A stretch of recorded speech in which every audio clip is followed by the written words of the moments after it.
नमस्कार दोस्तों, आपका स्वागत है आपके अपने YouTube channel Vidhi judicial academy में। मेरा नाम है Vijendra Verma and I am the director founder of the Vidhi judicial academy. We provide coaching for the judicial services exams and through this video we are trying to reach out to you to provide you full professional exam oriented coaching for the judicial services, and that is free of cost. In this article I am going to discuss article 113 of the Constitution of India.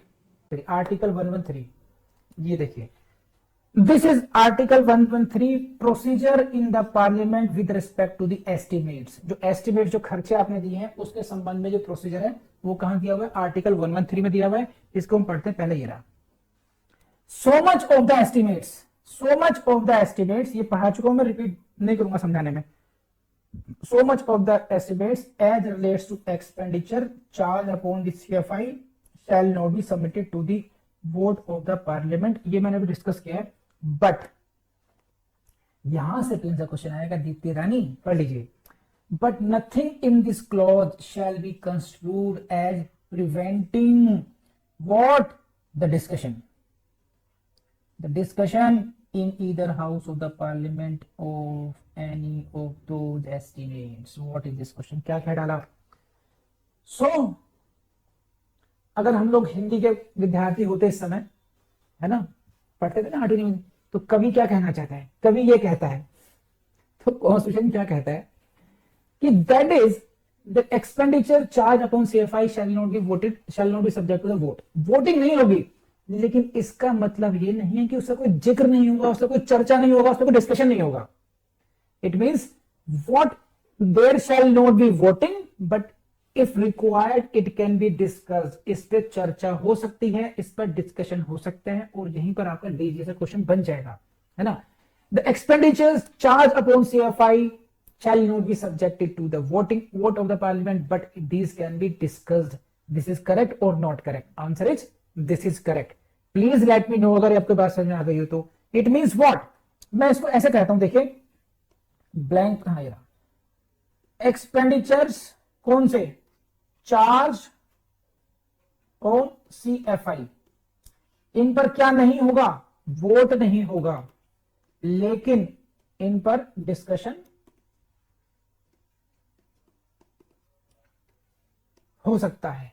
These can be discussed but no voting. Voting नहीं होगी, discussion permitted है। कौन से खर्चों पर? Expenses which are charge upon CFI, charge upon CFI consolidated fund of India के ऊपर जो खर्चे हैं उन पर क्या नहीं हो सकता? वोट नहीं होगा। क्या हो सकता है? डिस्कशन हो सकता है। नेक्स्ट 1132 113 का नेक्स्ट पार्ट।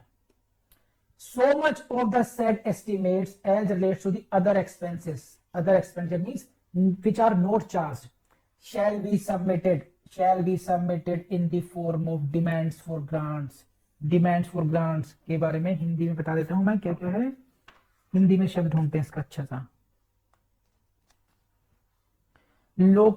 लोकसभा के समक्ष अनुदानों की मांगों के रूप में रखे जाएंगे। अनुदान दे दो भैया। देखिए क्या, किसके सामने? क्वेश्चन नहीं पकड़ते हो कुमार गौरव, तुम समझो बात को। तो ये तो बात समझ में आ गई दीप्ति मैडम को, फाइनेंस मिनिस्टर साहब को भी, ठीक है सर नहीं करेंगे, अलग लिस्ट बना दी उन सारे एक्सपेंसेस की। लेकिन जो अदर एक्सपेंसेस हैं जिन पर वोट नहीं होना है, वोटिंग होनी है, उसके बारे में क्या करा जाएगा? तो मैडम उनको आप क्या कहेंगे? Demands for grants. अनुदान के लिए हिंदी में बोलते हैं ग्रांट्स मींस अनुदान। अनुदान के लिए 1 सेकेंड, अनुदान की मांग, डिमांड्स की मांग। तो अनुदान के रूप में आप सबमिट करोगे, किसके सामने सबमिट करोगे? लोकसभा के सामने सबमिट करोगे। And this is the question for your prelims again. अगर कोई गलत करके आया तो मुझसे बड़ा कोई नहीं होगा। It is house of people, it is not parliament. These expenditures shall be submitted before the House of People। Which expenditures? Which are not charged upon CFI। ऐसे खर्चे जिनको कहा गया कि no, these are the other expenditures, other means not charged upon CFI, they shall be submitted to whom? These shall be submitted to the House of People। किस रूप में? In demands of grants के रूप में। क्या कहेंगे हम? These are the demands for grants। Lok Sabha जी हमें इतने पैसे ग्रांट दे दो, हम आपकी मांग करते हैं, तो डिमांड्स फॉर ग्रांट। हम क्या कर रहे हैं, मांग रहे हैं, क्या मांग रहे हैं, ग्रांट। कौन से खर्चों के लिए, जिसकी लिस्ट हमें बजट में दे दी है। किससे मांग रहे हैं, हाउस ऑफ पीपल से मांग रहे हैं। All are the question for prelims. अपने बेयर एक्ट को उसी तरीके से रंग लेना, गोल कर लेना, हाईलाइट कर लेना, वरना बाद में बहुत दिक्कत आएगी।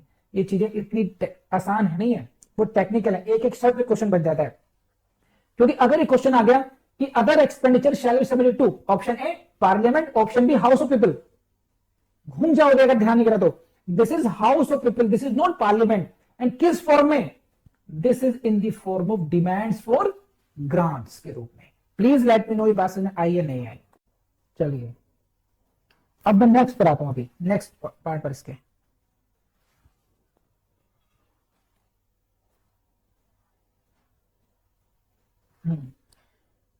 Now these have been submitted to the House of People, and what the House of People can do, and the House of People shall have power to assent, to refuse to assent to any demand, or to assent any demand subject to the reduction of amount specified therein। क्या कह दिया, इनके पास, किसके पास गए थे अनुदान लेने के लिए, हाउस ऑफ पीपल के पास गए थे, लोकसभा के पास गए थे। आप लोकसभा है मान लीजिए, है ना, मान लीजिए ये प्रवीण साहब हैं, डिमांड फॉर दिस, देखिए प्रवीण कुमार गुप्ता, मान लीजिए he is representing the house of people. उनके पास के भाई साहब एक खर्चा करिए, इस खर्चे को निपटाना है, कहते हैं कह रहे जाओ करो खर्चा, असेंट, ये कर सकते हैं। ये कहेंगे ना भैया, not assent, you are, this is extravaganza, no, फिजूल खर्ची कर रहे हैं आप, House of People will not allow such kind of फिजूल खर्ची, no, refuse to assent. Third option क्या कर सकते हैं, ठीक है खर्चा कर लीजिए, लेकिन 10,000 मांग रहे हो ना, 5,000 देंगे, रिडक्शन ऑफ द अमाउंट। तो तीनों ऑप्शंस हैं, these all three options are available with the House of People. It has power to reduce, it has power to assent as it is, it may refuse as well. So these are the options available to the House of People. What is the question? कैसे बनेगा principal question, Shivam Bansal, सारे question चाहिए मुझे आपसे, ध्यान रखना। देखिए, on receipt of demands for grants, on receipts of demands for grants, comma, the House of People have the option A to assent, option B to refuse to assent, option C to assent subject to reduction of the amount, option D all of the above। Answer is very important, again prelims question।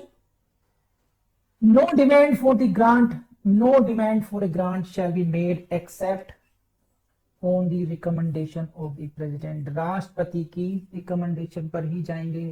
तो भैया मेरी बात समझ लीजिए, house of people पर जाओगे आप, demand को रखेंगे सामने, लेकिन कब जाओगे, जब राष्ट्रपति महोदय उसको रिकमेंड करेंगे, on the recommendation of the president. This is the again question for the prelims, समझे, whether this statement is correct और नॉट, ये स्टेटमेंट सही है या नहीं है, यहां से क्वेश्चन आ जाएगा।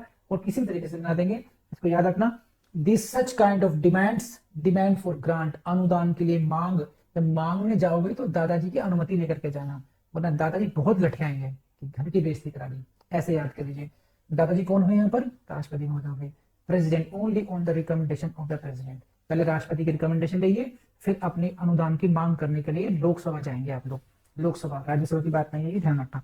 113 है, तो this is all about 113। Today we have finished 112, 113 as well, and 11 triple 1, 111, 112, 113 हम लोगों ने 3 आज की कर रही है। I hope you enjoyed the class. I believe आपने ये आर्टिकल बहुत अच्छे तरीके से कवर किया होगा, लेकिन देखिए कितने भी अच्छा पढ़ लें, अगर आप लोग याद नहीं करेंगे तो यकीन मानिए वो सब वेस्ट हो जाएगा। तो प्लीज़ आई रिक्वेस्ट यू, इनको रिवाइज ज़रूर करते रहिएगा, revision revision revision, it should be must. And जैसा मैंने पहले भी कहा है कि हमें आपके गूगल रिव्यूज़ की भी ज़रूरत है, यूट्यूब पर आपके कमेंट्स से हमें आइडिया लगेगा, और गूगल रिव्यूज़ की ज़रूरत है आपके, अगर आप कर पाएँ तो अच्छा होगा। With these words let's end this video.